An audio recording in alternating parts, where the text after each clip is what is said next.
Hi, everyone. Welcome to Ardexia Podcast. I'm Dr. Aditi Joshi, and this is where we cut through the hype to explore healthcare innovation that actually works. Each episode, I talk with the leaders and clinicians navigating digital transformation, telemedicine, AI, system change, investment, anything you can think of, sharing real stories from the trenches and practical strategies for creating healthcare change people can trust. So let's dive in. So this episode, I'm really happy to have my friend, Dr. Raihan Faroqui, an internal medicine physician and repeat early stage startup operator who has built 0 to 1 at 4 startups, Guaranteed Health, PeriHealth, Biotia, and John Health, focusing on fundraising, business development, and AI clinical strategy. He currently leads partnerships at Guaranteed Health and also advises companies through his boutique consulting shop, Connectify Health, where he helps companies fundraise, find their first customers, and hire top talent. Thanks for being here, Raihan. Thanks for having me. Yeah, and I was telling you, this is like a great opportunity just to learn of what you're doing. I mean, it's really exciting what you're doing. And I didn't really even realize some of this. So the first thing I want to talk about is just all of these pilots that you've been involved in and getting them to an enterprise deal. So, you've closed 30 million plus in enterprise deals across hospitals, health plans, ACOs. And when a startup comes to you, they come to you with a great product. It's worked in pilots. What do you look for? What is the first thing that you look for that tells you whether it'll actually close enterprise deals? Yeah, ROI it's my favorite 3 letters. And there's a financial ROI and clinical ROI. And telling the story of both to buyers who have budget and understand priority and implementation in this quarter or this cycle, along with frontline users, whether those are clinical users like clinicians or administrative users like, billers, coders, front desk schedulers. And that alignment, especially for partnerships and sales teams on vendors, is oftentimes really tough to understand. I think you need a lot of radical empathy with what's happening on the buyer side. As I think about my colleagues who are CMIOs at health systems, evaluating vendors at health plans. Biopharma is a whole another animal. You're getting pitched point solutions virtually every day, but your board and your leadership teams have a clear priority set for the quarter and for the year. So what your top 3, top 5 things that you can buy are, what your budget is, what your margin is. So I think for vendors and for partnership folks, like whatever it is that you're selling, whether it's software, it's tech-enabled services, med device, it's really important to know those things from the first or second call or even beforehand, if that makes sense. No, I agree. And I really like this differentiation between clinical and financial ROI. We tend to think of ROI only in financial terms, but that's not relevant in healthcare. So, when you're talking about for early stage startups, I see this problem, and you probably see it's true also. The companies can prove clinical value, or they have a pilot that works, or they have even some pilot adoption. But they can't actually convert that into a financial ROI that either gets their contract renewed or is able to sustain within the enterprise or the health system. Now, what do you see as a missing piece to that? What's happening out there? Yeah, so I think one is language, and then second is the long-term goal. So I actually hate the word pilot. Health tech is filled with thousands of companies who've died because they had a ton of pilots that never converted to revenue-generating contracts. That's just a fact. I like the word partnership, whether that's a crawl, walk, run framework, first, second, third year framework. What's the road to a revenue-generating contract? I think the first mistake that most vendors do is they say, hey, we just want to get our foot in the door. And that's why we're going to pilot. And there's this assumption that there is this asymmetry. Oh, I'm just this tiny startup and there's this massive enterprise. And that just sets up vendors for failure over and I think what's missing, to your point, Aditi, is, again, for vendors to be very objective in their analysis of who actually is the scalable customer. What is the ICP, ideal customer profile? What is the buyer persona? Who really wants to buy your thing right now and why? I think too many vendors, they look at sales like nails and they're just a hammer, trying to hammer everything. And I don't think that works. I think it requires a deal of science to really identify the specific customer type that has a hair on fire, again, financial, clinical, and administrative problem that they're very much willing to spend on right now. And it's not a pilot. They're saying, hey, I'm spending X on Y, and I'm willing to then, buy your thing for X today. If you don't get that kind of clarity from a first or second call, like that pilot is not going to go anywhere. And I think far too often, again, in customer discovery and first calls and second calls, those questions and that clarity is not sought. People spend way too much time on demos, product features, but there's very little alignment on what's the long-term goal here, right? Is the vendor helping to solve a P&L problem, right? Most enterprises, whether you're a provider, large hospital or health system, outpatient clinic or a health plan, it's pretty clear what their P&L pressures are. And also just ask them. It's like, hey, what are your top 3 problems? What are your top 3 partnership priorities this year? Just ask. Like, be really consultative and they'll tell you. Don't pitch, don't sell. I oftentimes counsel a lot of the founders who I work with who are going to get their first customers. You got to be like the CIA. You need to get intel on the first call. Don't talk, just ask questions, ask a ton of really smart questions. And then the other side will tell you what they're looking for, how much they can spend, what they can implement today. And that doesn't happen. Folks are not curious. They're just kind of coming at a conversation with their own bias because there's just that pressure to sell, sell, sell. For me, it's always about ask, get and really understand, get in the other person's shoes.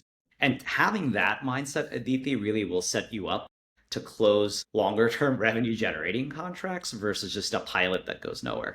So there was a lot of incredible things in what you just said there. So I just want to highlight some of them. So the first thing I know you were talking about, just how do you even approach a health system, assuming they're a big customer and that you may not actually, you have to come in with something and understanding that your product can have value there, right? So there is some of that behavior, that psychology behind it of how do you even approach these health systems. I mean, you know this just as anyone, they have problems. We both worked at health systems and we are looking for solutions, and it just may not be exactly the way you presented it. But also just that entire idea you said, Raihan, about being curious and actually figuring out what they want to do. This is a step that is it seems so obvious, but you're right. People do tend to miss it.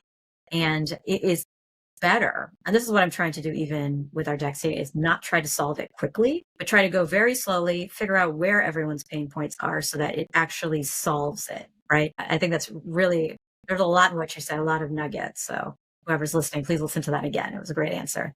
I want to actually go a little bit deeper because I know you work in AI a lot and everybody's talking about AI. There's just so many, everything is just tacked on, right? And I know you're doing mostly the agentic workflows, AI RCM, AI scribing. So from your experience now, so getting these tools into health systems, what's the difference between AI that gets piloted versus AI that gets adopted?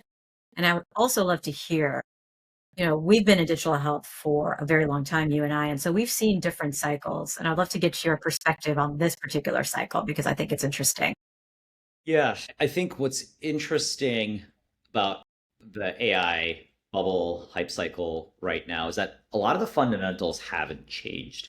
So what I mean by that is, again, when you go to buyers, whether you're going to a large hospital or health system, or you're going to a large outpatient practice, and I want to highlight that buyer as well, Aditi. I think when we talk about providers, the outpatient primary care, specialty care, especially higher margin specialties who have a lot of budget to spend, by the way, like orthopedics, ophthalmology, cardiology, like they're buyers. Like their problems, again, financial problems, clinical problems are the same that they've been for the last 10 or 15 years. Like the problem set has not changed. If anything, they've gotten worse. The solution set and the products certainly have changed. So it's less of a what can AI do for us? Obviously, there's curiosity, but it's more of a hey, time to revenue and time to value.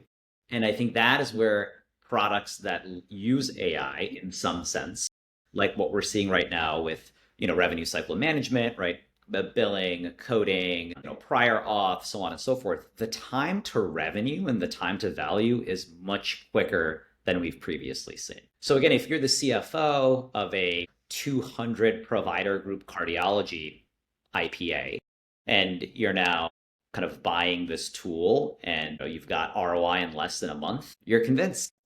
right? That this thing works. And I think that's what's different from 5 years ago or 8 years ago, where the time to revenue and the time to value, the time to ROI and the time to value is not 4 months, 9 months. It's really quick. Do you see any challenges with that coming up? Because I agree, it is coming really quick, but partly, anything that has come really quick, and I'll talk just about the first telemedicine bubble, and I understand it's a very different technology. It also tended to drop off really quickly. So do you see any of these barriers or something happening like that?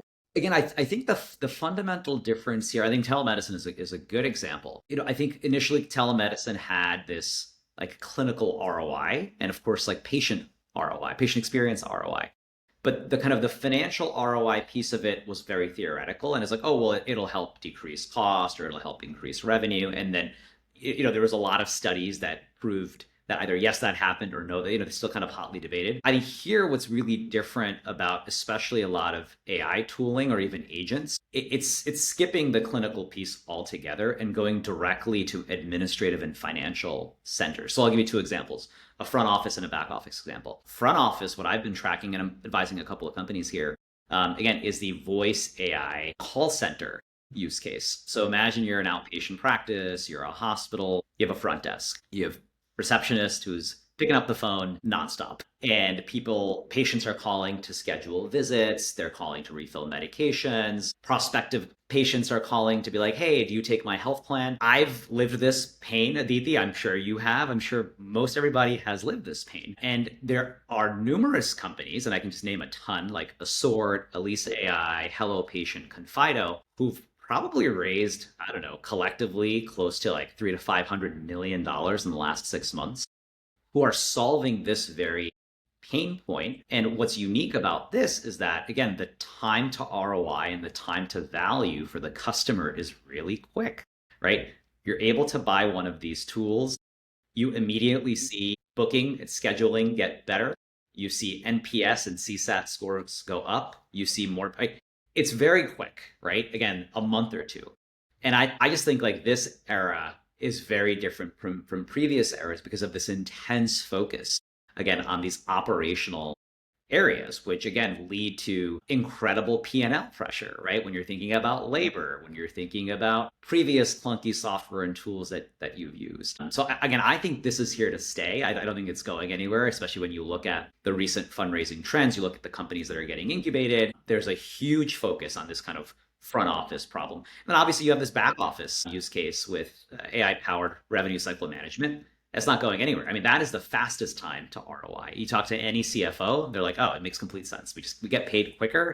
We get, our claims are adjudicated. And, a lot of the health plans, their CEOs talked about this on their earnings calls. They were like, look, I'm a former provider. I don't see patients now, but I think we're kind of in this generational battle. All right. It's like the payers and providers going back and forth. And I think the providers have an upper hand right now. And it's like, nice. No, that's true. And what I'm going to say is that even telemedicine is here to stay, but I agree with you. This is moving very quick. It's Yeah. interesting to watch. So take it a little bit, from like a little bit different perspective, when you're helping raise for startups and you're pitching investors, how do you actually look at or prove to the investors that this will actually achieve real world adoption? Is there anything different that you look for, or is it essentially the same that what you're talking about? Yeah, I work with a lot of companies who are raising, pre-seed, seed, or Series A, and they're looking to go get venture capital. And I think what's unique about this time versus previous cycles is, again, being able to tell that story of, how this will be, 100 million, a 500 million ARR company, what types of distribution levers that you're building out. When you look at companies that have exited via M&A or an IPO, they've always been very distribution forward. I oftentimes say that the best products don't win. Oftentimes you'll build it and the buyers will not come. And I think this bench of startup really acutely understands that versus, let's say, 8 years ago or even 10 years ago, where there's like, hey, let's just go build something and see if somebody wants to buy it. I think that's very much gone by the wayside. And then obviously it's team. It's always team, team, team. And I think when I look at a lot of the teams now, you're seeing veterans from the past 2 or 3 eras of companies, some that have exited, whether it was a successful exit or a less than optimal exit. or those that are now leaving mid to late stage funded startups. So we're now starting something new. So I'm seeing a lot of that. Now, obviously, I'm seeing a lot of fresh talent come in from either healthcare native or even outside of healthcare. So I think it's that marriage of like team, TAM, timing, traction, right? The 4 T's that make a really compelling pitch. But it's an incredibly competitive space right now, Aditi. I mean, last year, because of the macroeconomics of the market and fundamentals and Trump volatility, we saw like seed to Series A be the lowest graduation rate ever. I've heard various rate, whether it was 5% or 7%, super low. If you compare that to the heyday of 21, it's probably like 30% at that time, right? So we've just seen hundreds of startups die. At the same time, we've also seen this on the other side. We've seen companies understand that the goalposts have changed. There's the most talent, I'd say, ever, which also means there's the most competitors ever. So either you're going to be in a greenfield white space where there aren't competitors, or you're just going to have the most customers and traction very early. And those are kind of the two realities that I'm seeing. Oh, interesting. Yeah, because it's changed a lot, this market, from the everybody was getting funding to right now. And so it's interesting. Taking a little bit of a different turn. So, I want to talk about guaranteed health, where you're leading partnerships and you're striking deals with hospices, health plans, VBC organizations. Okay, so these are generally risk averse, right? They're slow moving, risk averse. And how do you get them to adopt new technology like this when they're generally designed to take a lot of time to vet them? Or are you? Finding that a problem? Yeah, I mean, happy to share. I mean, our vision has always been to modernize the end of life care process for providers, patients, and caregivers. As somebody who leads on the partnership side, I just get very curious about enterprise problems. And when we go out and speak with hospices and health plans and risk-bearing organizations, we've kind of identified 3, both kind of financial and clinical problems to solve that organizations have budget to pay for right now. I think the first one clearly is, hey, how do we capture hospice eligible and palliative eligible patients earlier?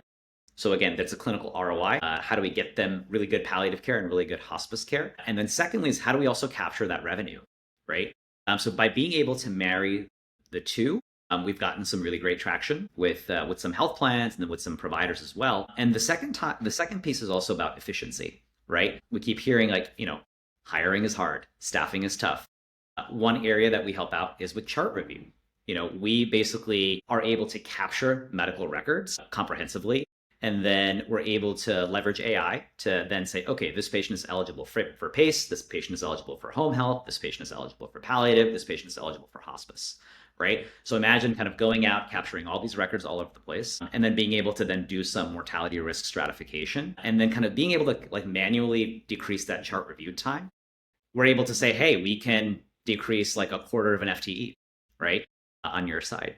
So being able to provide that like administrative labor relief, increase that clinical capture, and then increase that revenue has been super relevant. Obviously, folks are looking for increased length of stay that's clinically appropriate. We oftentimes see patients who are hospice for too long.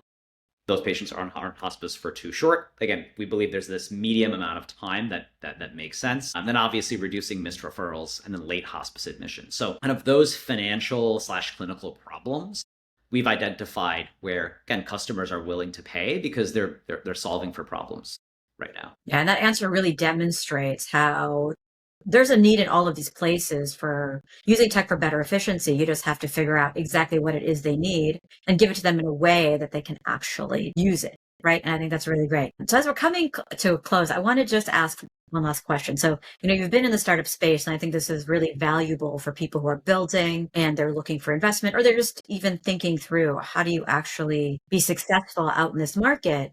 And so what's one thing you think every early stage digital health founder should focus on for adoption that they're either ignoring or not putting enough emphasis on? Yeah, I'd say the first thing is check your own bias. Every builder always thinks they know what people want to buy or people want to use. And from a lot of folks, that's coming from a place of passion or a place of experience, which is great. But become a scientist, become very objective, go out and speak to both buyers and users. Whoever those buyers and users are, survey at least 20, 50 of those folks. Gather that data for yourself and then actually ask yourself, again, is somebody willing to buy this?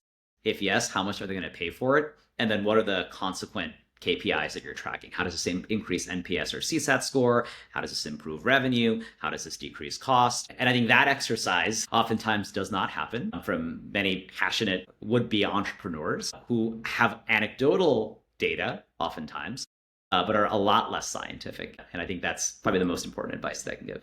That is really great advice. And it's, again, something that seems so obvious, but people are just not necessarily doing it. And I completely agree with you. Like anyone who's come, you just make sure that it's the right thing that people want in all of those questions. So I want to thank you for coming, Raihan. It was such a pleasure. For everyone listening, I will add some links for connecting with Raihan. And if you're looking for any work at Connectify Health, we would definitely set you up with links. And thank you for listening, everyone. If this conversation sparked ideas about your own healthcare innovation challenges, visit us on LinkedIn or on our website, and we can talk about what your adoption problems are.